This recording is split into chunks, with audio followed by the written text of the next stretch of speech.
사무엘하 21장을 읽었습니다. 사무엘하 21장에서는 거듭난 그 3년 동안 기근이 들었던 사건이 있었고, 그리고 다윗이 죽을 뻔한 사건, 그리고 블레셋과의 전쟁에 대해서 기록하고 있음을 볼 수가 있습니다. 3년 동안을 기근이 들었습니다. 그래서 다윗이 하나님 앞에 기도를 했더니 하나님께서 사울과 그 피를 흘린 그의 집으로 말미암음이라 그랬어요. 그가 기브온 사람들을 죽였다라고 하는 하나님의 음성을 듣게 되죠. 사실 기브온 사람들은 아모리 족속들이에요. 네, 애굽에서 나와서 가나안 정복할 때에 이 여호수아에게 기브온 사람들이 거짓말로 자기들과 우리 먼 데서 왔다고 얘기를 함으로써 그들이 죽을 자리에 들어가 있던 그들이 죽을 자리에서 구원을 받게 되죠. 그부터는 이제 기브온 사람과 이스라엘이 연합돼 가지고 같이 이렇게 살게 됐는데, 그런데 이 사울이 이스라엘 사람과 유다 족속을 위해서 아주 열심히 있었다. 다시 말하면 기본은 이방족이고 아모리 족속들이기 때문에 사울은 이 언약을 깨버리고 이 기본 사람들을 학살하고 말았어요. 자, 그래서 이 일이 참 오랜 세월이 흘렀지만 하나님께서 그 일을 기억했어요. 이 사울의 집안이 바로 기본 사람들을 대량 학살한 것에 대해서 하나님이 깨우쳐 주신 것이죠. 그래서 그 기본 사람들을 불러다가 물어봤습니다. 너희가 어떻게 하면 너희 여호와의 기업으로 해요 복을 빌겠느냐라고 했어요. 이 기본 사람들은 사울 집안과의 아주 적대적인 원수관이 되버리고 말하게 원한이 묻혀가지고 그래서 이렇게 자기들이 원수를 못 갚아가지고 난리 난 거죠. 그런데 이제 사울은 이제 갔고 다윗이 왕이 되고, 그랬어도 자기들이 마음대로 그들을 사울의 식구들을 어떻게 할 수가 없었기 때문에 기본 사람들이 얘기를 해요. 우리 이 문제는 은금에 있지 않습니다. 이스라엘 가운데 사람을 죽이는 문제도 우리에게 있지 않아요. 우리가 그들을 죽일 수도 없고 그렇게 할 수도 없지 않습니까? 그러면 너희가 어떻게 하면 좋겠냐 얘기를 해라 했더니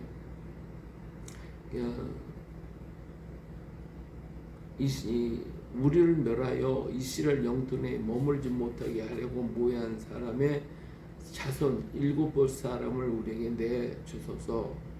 그래서 그들을 여호와 앞에서 목매어 달겠나이다 하고 얘기를 해요. 참 다윗은 이 얘기를 듣고 참 난감했지만 3년 동안 기근이 들어서 이 땅에 살 수가 없는 이 정말 어려운 환경에 놓여 있었고, 이들이 묻혀버린 정말 깊은 원한을 해결해 줘야 했기 때문에, 그렇지만 다윗은 사울의 아들 요나단과 언약을 맺었잖아요. 그래서 사울의 손자 요나단 아들, 요나단 계통의 아들 무비봇 하나 있는데 그 무비봇과 그 자녀들이 있었을 것이에요.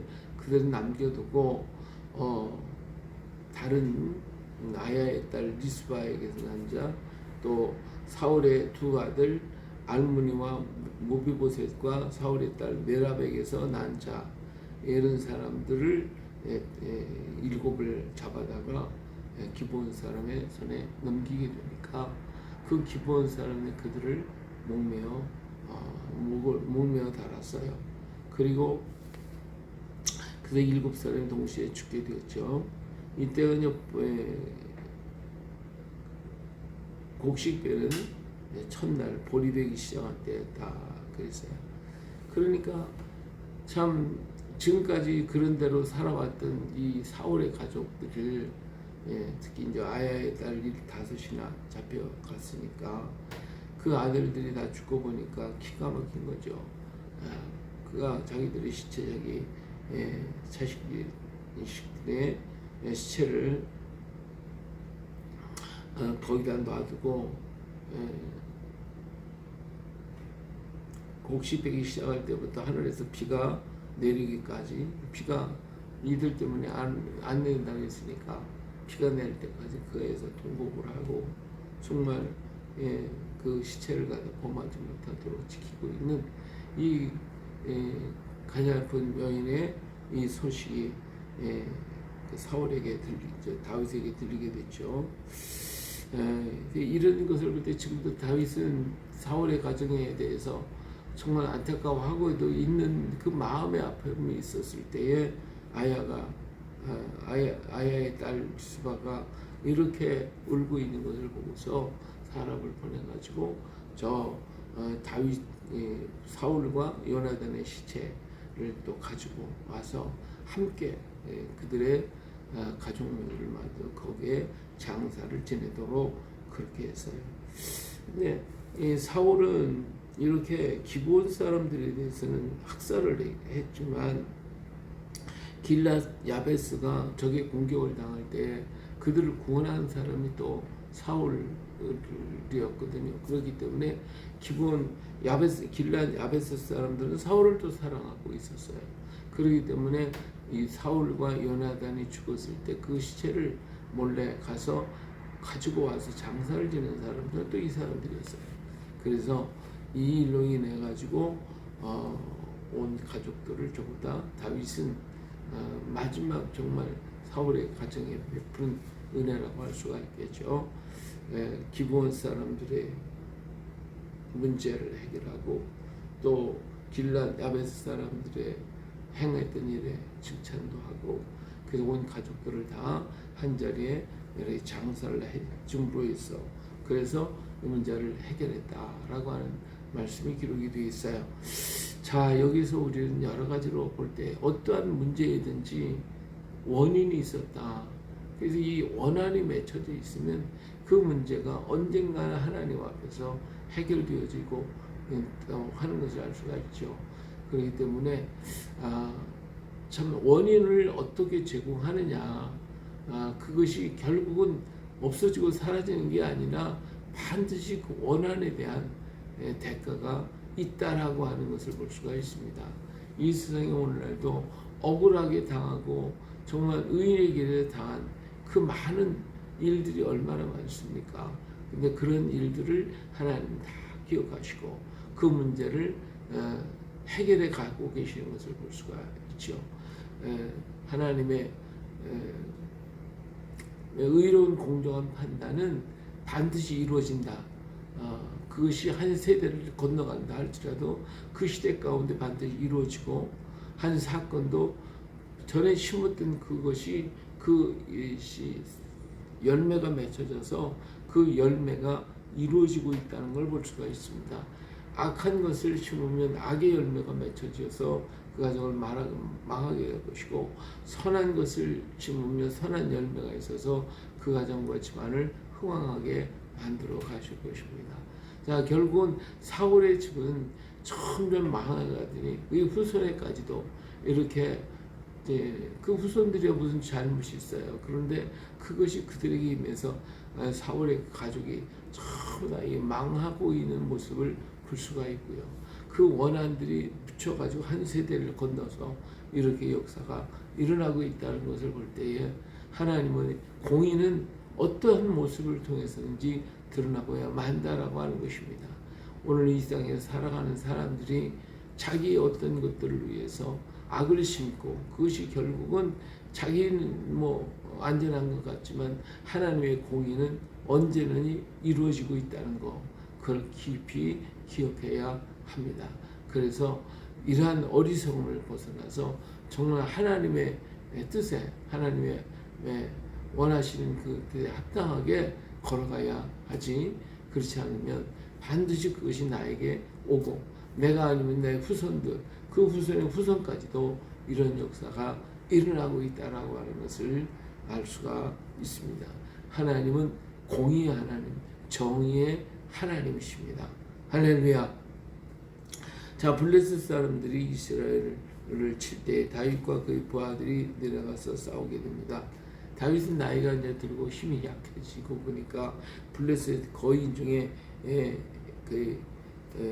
무게가 300섹이라던 노창을 들고 또 세 칼을 찬 이스비브노시라는 사람이 다윗을 죽이려고 할 때에 아비새가 달려들어가지고 결국 그를 쳐 죽임으로써 다윗의 위기에서 벗어나게 됐죠.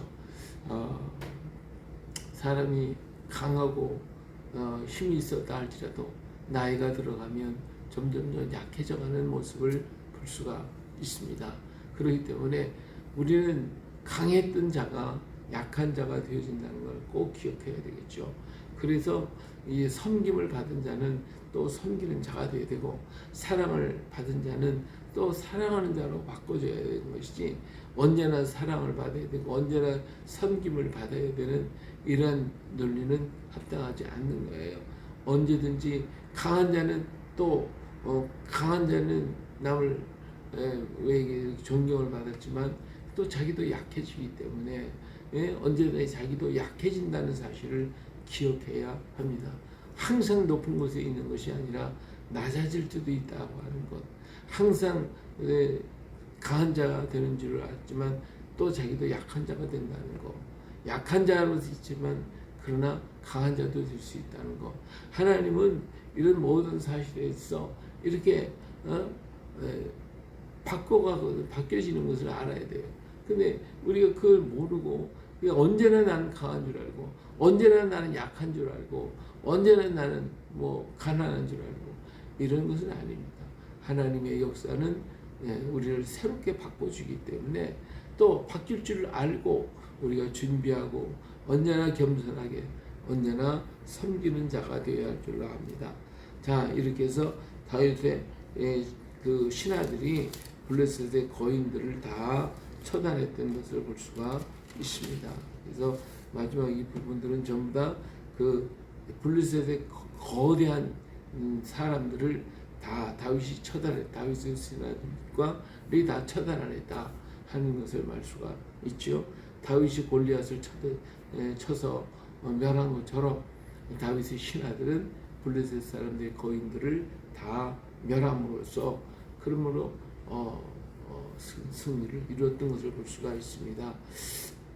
자, 이처럼 하나님이 함께 하실 때 세상에 장대하고 강한 것 같지만 그러나 결국은 무너질 수밖에 없다라고 하는 거 우리는 꼭 기억해야 할 것입니다. 나이지리아에 정말 기독교인들을 학대하고 그리고 죽인 학살하는 이런 사건들이 끊임없이 지금 일어나고 있는데 이들을 위해서 우리는 또 기도해 줘야 할 것이고, 그리고 하나님께서 이 문제를 갚아주실 것을 우리는 기도해야 할 것입니다.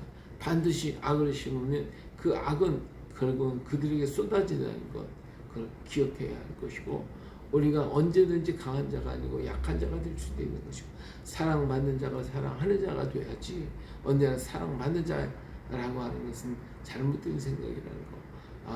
항상 난 약한 자리 있었지만 나도 강한 자가 될 수 있다는 이 소망과 꿈을 가져야 되고, 교만하지 말고 오만하지 말고 언제나 자신을 비워서 낮은 자리에 처할 때에 하나님 그를 축복하고 그를 통한 영광을 하나님께 돌려드릴 수가 있게 될 것입니다. 오늘도 이 말씀을 기억하면서 정말 아름답고 멋진 이 하루를 또 만들어 가시기를 예수님의 이름으로 축복합니다. 할렐루야.